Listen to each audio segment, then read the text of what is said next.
بسم اللہ الرحمن الرحیم۔ السلام علیکم دوستو، دنیا بھر کی خبروں میں آج آپ سنیں گے، لیکن اس سے پہلے اگر ہو سکے تو لائک، سبسکرائب اور بیل آئیکن کا بٹن ضرور دبا لیں۔ شکریہ۔ مودی سرکار حریت قیادت کو جیلوں میں بند کر کے کانفرنس کا ڈرامہ کر رہی ہے۔ 40 سے زائد ممالک کو چائنا کے حوالے سے تشویش کیوں ہے؟ ایرانی ایٹمی انرجی کی عمارت پر حملہ ناکام۔ طالبان کے لیے کابل حکومت کو گرانا ممکن نہیں، امریکی ماہرین۔ ٹی وی اینکر کا لائیو نشریات میں تنخواہ کا مطالبہ۔ ترکی کا افغانستان میں مزید آرمی نہ بھجوانے کا اعلان۔ چائنا کے 2 شہروں کے درمیان کوانٹم ڈیٹا رابطے کا کامیاب تجربہ۔ گھر بیٹھے سپر سٹور کی نگرانی کریں اور تنخواہ پائیں۔ تو آئیے چلتے ہیں اب خبروں کی تفصیل کی جانب۔ حریت رہنما عبدالحمید لون کا کہنا ہے کہ مقبوضہ وادی کی ساری قیادت جیلوں میں بند ہے اور مودی سرکار نے کٹ پتلیوں کی کانفرنس بلا رکھی ہے۔ عبدالحمید لون کا کہنا ہے کہ بھارتی وزیر اعظم نریندر مودی کی جانب سے بلائی گئی کانفرنس دنیا کو گمراہ کرنے کی کوشش ہے۔ مقبوضہ وادی کی نام نہاد لیڈرشپ کو بھارتی سازشوں میں شامل ہونے کے لیے دہلی مدعو کیا گیا ہے۔ مودی سرکار حریت قیادت کو جیلوں میں بند کر کے کانفرنس کا ڈرامہ کر رہی ہے، لیکن اب کشمیری عوام بھارت کے کسی بھی جھانسے میں نہیں آئیں گے۔ عبدالحمید لون کا کہنا ہے کہ مقبوضہ وادی کی عوام کو حق خود ارادیت کے سوا کوئی آپشن منظور نہیں۔ 5 اگست 2019 کے بھارتی اقدام نے مودی سرکار کو دنیا بھر میں بے نقاب کر دیا۔ بھارت مقبوضہ وادی کا فوجی محاصرہ ختم کر کے اقوام متحدہ کی قراردادوں پر عمل کرے۔ دوستو، یاد رہے کہ وزیر اعظم نریندر مودی نے ممکنہ طور پر مقبوضہ وادی کی خصوصی حیثیت بحال کرنے سمیت اہم مسائل کے حل کے لیے سیاسی جماعتوں کی کانفرنس بلا رکھی ہے۔ اقوام متحدہ کی انسانی حقوق کی کونسل نے 40 سے زائد ممالک نے چائنا کی سکیانگ، ہانگ کانگ اور تبت میں کارروائیوں کے حوالے سے شدید تشویش کا اظہار کیا ہے۔ یہ متوقع مشترکہ بیان کئی دن سے تیاری کے مراحل میں تھا اور اسے جنیوا میں کونسل کے 47ویں اجلاس کے دوسرے روز پیش کیا گیا۔ اس بیان کی حمایت آسٹریلیا، برطانیہ، فرانس، جرمنی، اٹلی، جاپان، اسپین اور امریکہ سمیت دوسرے ممالک نے کی۔ مشترکہ بیان میں کہا گیا کہ چائنا کو اقوام متحدہ کی انسانی حقوق کے آزاد مبصرین کو سکیانگ تک فوری، بامعنی اور آزادانہ رسائی کی اجازت دینی چاہیے، اور یگور اور دوسری مسلم اقلیتوں کی غیر قانونی نظر بندی کا خاتمہ کرنا چاہیے۔ بیان کے مطابق مصدقہ اطلاع سے پتہ چلتا ہے کہ سکیانگ میں 10 لاکھ سے زائد افراد کو غیر قانونی طور پر حراست میں لیا گیا ہے اور وسیع پیمانے پر نگرانی کی جا رہی ہے۔ غیر متناسب طور پر یگوروں اور دیگر اقلیتوں کے افراد کو نشانہ بنایا جا رہا ہے اور بنیادی آزادیوں اور یگور ثقافت پر پابندی ہے۔ بیان میں تشدد یا ظالمانہ، غیر انسانی اور حدت انگیز سلوک یا سزا اور بچوں کو والدین سے جبراً علیحدہ کرنے کی اطلاعات کا حوالہ بھی دیا گیا۔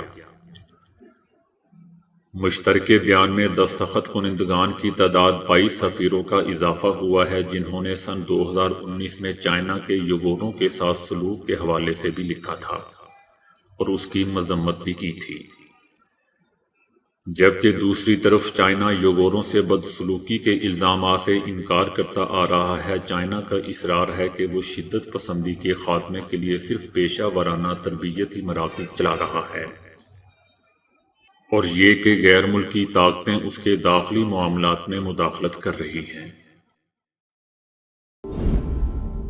ایرانی حکام نے دعویٰ کرتے ہوئے کہا ہے کہ انہوں نے بدھ 23 جون کو ایران کی ایٹمی ایجنسی کی عمارت پر ہونے والے حملے کو ناکام بنا دیا ہے۔ ایرانی حکام کی جانب سے حملہ ناکام بنانے کا دعویٰ دوستو ایک ایسے وقت میں سامنے آیا ہے جب امریکہ کی جانب سے کئی ایرانی ویب سائٹس کو بلاک کر دیا گیا ہے۔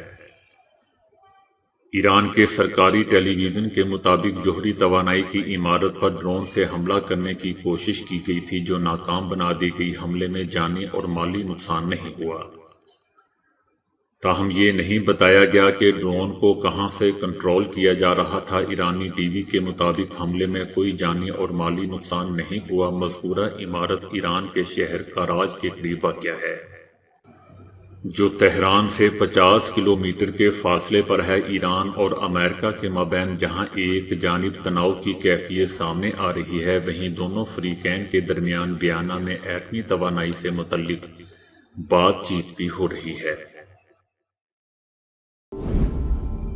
افغان امور کے ماہرین کا کہنا ہے کہ امریکی اہلکاروں کے انخلاء کے بعد طالبان 1 سال کے اندر کابل پر قابض ہو سکتے ہیں، تاہم کابل حکومت کو گرانا فوری طور پر ممکن نہیں ہے،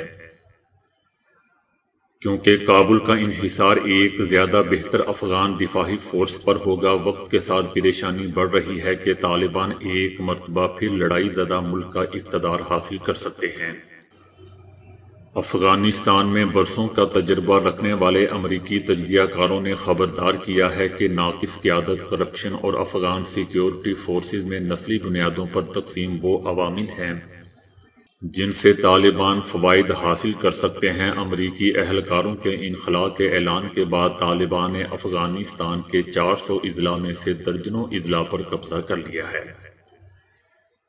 جمعے کو افغان صدر ڈاکٹر اشرف غنی اور اپنے امریکی ہم منصب صدر جو بائیڈن سے وائٹ ہاؤس میں ملاقات کریں گے۔ امریکی اخبار دا وال اسٹریٹ جرنل نے بدھ کو کہا ہے کہ ایک نئے امریکی انٹیلی جنس رپورٹ کے مطابق امریکی اہلکاروں کے انخلاء کے بعد 6 سے 12 مہینوں کے دوران طالبان ملک کے دارالحکومت کابل کا کنٹرول حاصل کر سکتے ہیں۔ انٹرنیشنل کرائسس گروپ کے اینڈریو واٹکنس کا کہنا ہے کہ افغان حکومت جس طرح علاقائی نقصانات کا سامنا کر رہی ہے اس سے انکار نہیں کیا جا سکتا، تاہم ان کا کہنا ہے کہ کابل حکومت کو گرانا ممکن نہیں۔ طالبان ایسی آرمی طاقت نہیں رکھتے جس کو روکا نہ جا سکے۔ انہوں نے مزید کہا کہ طالبان نے جن ضلعوں پر قبضہ کیا ہے ان کی فوجی اہمیت نہیں ہے۔ پینٹاگون کے سابق عہدیدار اور افغان سیکیورٹی امور کے ماہر کارٹر کا کہنا ہے کہ مستقبل قریب میں اس بات کا امکان کم ہی ہے کہ طالبان کابل میں داخل ہو جائیں، تاہم انہوں نے کہا کہ ایسا کچھ عرصے میں ممکن ہے کیونکہ اس وقت فی الحال علاقائی دارالحکومتوں کو خطرہ نہیں ہے۔ ان کا کہنا تھا کہ اگر آپ قندھار اور مزار شریف جیسے بڑے شہروں کا کنٹرول جاتا ہوا دیکھتے ہیں تو پھر میں کابل حکومت کے گرنے کے بارے میں پریشان ہو سکتا ہوں۔ افغانستان کے لیے امریکہ کے سابق نمائندہ خصوصی اور رینڈ کارپوریشن میں تجزیہ کار جیمز کا کہنا ہے کہ افغانستان میں لڑائی میں اضافہ ہوگا۔ طالبان کے پاس ایسے کچھ عوامل ہیں جن سے وہ نہ صرف دور دراز علاقوں میں فائدہ اٹھا سکتے ہیں کیونکہ ان کے حامی انہی علاقوں میں موجود ہیں۔ طالبان کے لیے 1996 کے مقابلے میں ملک کے شہر پر کنٹرول حاصل کرنا اب زیادہ چیلنج ہے۔ ملک میں اب زیادہ آبادی ہے، دیہاتی علاقے شہری علاقوں میں بدل چکے ہیں۔ تعلیم میں بہتری آئی ہے، ملک اب بہتر طریقے سے جڑا ہوا ہے اور انتظام کے حوالے سے زیادہ پیچیدہ ہو گیا ہے۔ جیمز کا کہنا ہے کہ شہروں میں ان کے زیادہ حامی نہیں ہیں جہاں تمام انفراسٹرکچر موجود ہے۔ کابل اب 5 ملین آبادی کا شہر ہے۔ یہ ویسا نہیں ہے جیسا طالبان نے چھوڑا تھا۔ طالبان کی توجہ حکومت پر عوامی حوصلے اعتماد کو پست کرنا ہے۔ وہ نہیں چاہتے کہ خود کو لڑائی میں مصروف رکھیں یا پورے افغانستان کو فتح کرے۔ وہ یہ دیکھنا چاہتے ہیں کہ افغان حکومت گرے اور وہ آگے بڑھیں۔ ٹی وی اینکر نے لائیو نشریات میں تنخواہ نہ ملنے کی شکایت کی اور تنخواہ کی ادائیگی کا مطالبہ کر دیا۔ افریقہ کے شہر زیمبیا کے ایک ٹی وی اینکر نے خبرنامے کے دوران ہی اچانک اپنے اور ساتھیوں کی تنخواہوں کی عدم ادائیگی کی شکایت کر ڈالی، جس پر ادارے میں ہلچل مچ گئی۔ ٹی وی اینکر نے معمول کے مطابق خبرنامہ شروع کیا اور اس کا کہنا تھا کہ وہ اور اس کے ساتھی بغیر ٹی وی اینکر نے معمول کے مطابق خبرنامہ شروع کیا اور اس کا کہنا تھا کہ وہ اور اس کے ساتھی بغیر اجرت کے کام کر رہے ہیں اور انہیں تنخواہ کی ادائیگی نہیں کی گئی۔ ان کا کہنا تھا کہ ہم بھی انسان ہیں اور ہمیں تنخواہ ملنی چاہیے۔ بدقسمتی سے مجھے اور میرے ساتھیوں کو تنخواہ ادا نہیں کی جا رہی۔ اینکر کی شکایت کے فوری بعد خبرنامہ منقطع کر دیا گیا اور پروڈیوسر نے ٹی وی پر ٹریلر چلا دیے۔ اینکر نے اپنی ویڈیو فیس بک پر شیئر کرتے ہوئے لکھا کہ ہاں، میں نے یہ کام براہ راست ٹی وی پر کیا ہے، جبکہ صحافی اپنے ادارے سے متعلق بات کرتے ہوئے گھبراتے ہیں، لیکن اس کا مطلب یہ نہیں کہ صحافی بول نہیں سکتے۔ ٹی وی چینل کے چیف ایگزیکٹو نے کہا کہ مجھے حیرت ہے کہ ایک اینکر کی ویڈیو سوشل میڈیا پر وائرل ہو رہی ہے، جبکہ ہمارے ادارے میں شکایت کرنے کا بہترین طریقہ کار موجود ہے جس کے ذریعے وہ اپنی شکایت ریکارڈ کرا سکتے تھے۔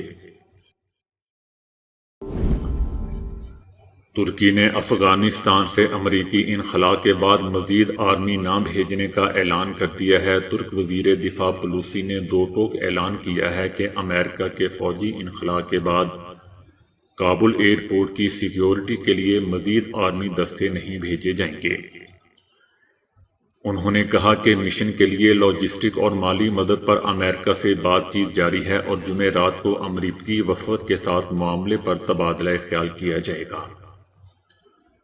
ترک وزیر دفاع نے واضح کیا کہ ترکی 6 سال تک کابل ایئرپورٹ کی سیکیورٹی مشن کے تحت موجودگی رکھے گا اور نیٹو مشن کے تحت ہمارے 500 اہلکار افغانستان میں موجود رہیں گے۔ دوستو، یاد رہے کہ ترکی نے کابل ایئرپورٹ کا انتظام سنبھالنے کی پیشکش کی تھی، جس پر جمعرات کو ترکی اور امریکہ کے مذاکرات ہوں گے۔ گزشتہ ہفتے امریکی مشیر قومی سلامتی امور نے بتایا تھا کہ حامد کرزئی ایئرپورٹ سے نیٹو اور امریکی فورسز کی بحفاظت انخلاء اور بعد میں ایئرپورٹ کی سیکیورٹی میں ترکی کلیدی کردار ادا کرے گا۔ چائنا کے سائنسدانوں نے 2 شہروں کے درمیان انتہائی محفوظ کوانٹم رابطے کا کامیاب تجربہ کیا ہے۔ یہ دونوں شہر ایک دوسرے سے 511 کلومیٹر کے فاصلے پر واقع ہیں۔ اس میں 2 ذرات فاصلے پر رہتے ہوئے بھی ایک دوسرے پر اثر انداز ہوتے ہیں، یعنی جب ایک ذرے کی کیفیت معلوم کر لی جاتی ہے تو دوسرے ذرے کے خواص کا خود ہی پتہ چل جاتا ہے۔ تجربے میں جب روشنی کے 2 ذرات یعنی فوٹون کو کوانٹم سے گزارا جاتا ہے تو کوانٹم خفیہ سازی کا عمل واقع ہوتا ہے۔ اس طرح انتہائی خفیہ اور محفوظ معلومات طویل فاصلے تک بھیجی جا سکتی ہیں۔ University of science and technology کے سائنسدانوں نے کوانٹم رابطے کا تجربہ کیا ہے۔ اس میں درمیان میں کئی مراحل ہیں، لیکن وہ ڈیٹا کو نہیں پڑھتے اور نہ ہی راز فاش کرتے ہیں۔ اس کے ذریعے ڈیٹا کو خفیہ کیا جا سکتا ہے، خواہ اسے روایتی نیٹ ورک سے ہی کیوں نہ بھیجا گیا ہو۔ اس دوران درمیان میں سے کوئی بھی ڈیٹا شناخت یا پڑھ نہیں سکتا۔ جہاں تک دور رہتے ہوئے گھر بیٹھے کام کا تعلق ہے تو اس میں ایک دلچسپ ملازمت کا اضافہ ہوا ہے۔ جب کوئی چور امریکی سپر سٹور سے کوئی شے چراتا ہے، رقم دیے بنا باہر جاتا ہے یا کوئی ڈاکو اندر گھس آتا ہے تو پاکستان، بھارت یا دیگر ممالک سے CCTV فوٹیج دیکھ کر ایک آدمی لاؤڈ سپیکر پر اسے خبردار کرتا ہے کہ اس کی ویڈیو بن رہی ہے اور پولیس کو فون کر دیا گیا ہے۔ پہلے مرحلے میں 7-Eleven جیسے کئی سٹور نے ایسی ان دیکھی آبادوں کا تجربہ کیا ہے جو مجرموں کو ہزاروں کلومیٹر دور سے للکارتی یا پکارتی ہیں۔ اس کے فوری اور دلچسپ نتائج سامنے آئے ہیں، کیونکہ اس نادیدہ شخص کی زوردار آواز سے مجرم گھبرا جاتے ہیں اور وہ سر پر پاؤں رکھ کر بھاگ نکلتے ہیں۔ اس ٹیکنالوجی سے بہت دلچسپ واقعات دیکھنے میں آئے ہیں۔ ایک چھوٹی CCTV فوٹیج میں ایک شخص کولر سے کافی کی بوتل نکالتا ہے، گھٹاگھٹ پینے لگتا ہے اور آگے بڑھ کر باہر جانے لگتا ہے تو اچانک ایک آواز آتی ہے کہ کیا اس بوتل کی رقم ادا کر دی گئی ہے؟ امریکہ واشنگٹن کی کمپنی لائیو آئی سروس نے یہ انوکھا خیال پیش کیا ہے۔ اس میں براہ راست ویڈیو کو سینکڑوں ہزاروں میل دور شخص دیکھتا رہتا ہے اور کسی ناخوشگوار واقعے کی صورت میں وہ اپنے مائک پر مجرم کو خبردار کرتا ہے، جس کی آواز لاؤڈ سپیکر سے گونجتے ہوئے محسوس ہوتی ہے۔ اور وہ مجرم اپنی حرکت سے باز آ جاتا ہے یا پھر کھسکنے میں ہی عافیت محسوس کرتا ہے۔ ویڈیو پر نظر رکھنے والے کئی ملازم انڈیا کے شہر کرنال میں رہتے ہیں اور ماہانہ $399 تک کما رہے ہیں، جو پاکستانی 60,000 روپے کے برابر رقم ہے۔ دوستو، یاد رہے کہ امریکہ میں اس کا رجحان بڑھ رہا ہے اور کرونا وبا کے دوران اس کا رجحان بڑھا ہے، تاہم بعض ماہرین نے اسے انسانوں کی جاسوسی کا عمل بھی قرار دیا ہے۔ ماہرین کا موقف ہے کہ عین اسی طریقے سے ملازموں کو بھی ہدف بنایا جا رہا ہے۔ دھیرے دھیرے آواز سے خبردار کرنے والا یہ نظام امریکہ میں بہت مقبول ہو رہا ہے اور کئی ہوٹلوں اور پیٹرول پمپس پر بھی اسے نصب کیا جا رہا ہے۔ اس طرح ایک 7-Eleven سٹور پر سیاہ لباس پہنے 2 چور اندر داخل ہوتے ہیں۔ ان میں سے ایک کے پاس رائفل بھی موجود ہے۔ وہ کلرک کو کاؤنٹر کے پیچھے جانے کا کہتے ہیں اور رقم کا تقاضا کرتے ہیں، لیکن اتنے میں اسپیکر انہیں خبردار کرتے ہوئے پولیس بلانے کا کہتا ہے تو دونوں ہی وہاں سے فرار ہو جاتے ہیں۔ تو دوستو، آج کے لیے اتنا ہی۔ ویڈیو کو لائک اور شیئر کرنے کا بہت بہت شکریہ۔